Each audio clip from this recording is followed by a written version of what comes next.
সরকার নামে যেই বেঈমান, যেই মুশরিক আল্লাহকে বিদ্রুপ করেছে, এর ফাঁসি, এর ন্যায্য বিচার, এর রাষ্ট্রীয় বিচার বাংলার জমিনে হতেই হবে। না, আপনারা অনেকেই শুনছেন, সারা দেশের উলামায়ে কেরাম, ইমানদার তৌহিদি জনতা, বিবেকবান প্রত্যেকটা মুসলমান একটি ঘটনায় খুব বেশি বেদনাহত হয়েছে। শোনেন মিয়া,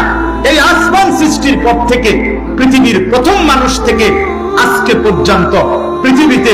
বহু মানুষ বহু কুফরি করছে, শিরিক করছে, আল্লাহ তাআলার হুকুমের নাফরমানি করছে, কিন্তু আল্লাহকে লক্ষ্য করে, মহান আল্লাহকে কেন্দ্র করে, আল্লাহকে উল্লেখ করে, উদ্দেশ্য করে পৃথিবীর কোন কাফের, মুশরিক, কোন মুরতাদ, কোন বেঈমান, কোন মূর্তি পূজক, কোন আগুন পূজারী, কোন সূর্য পূজারী, পৃথিবীর কোন নিকৃষ্ট কোন কাফের আল্লাহকে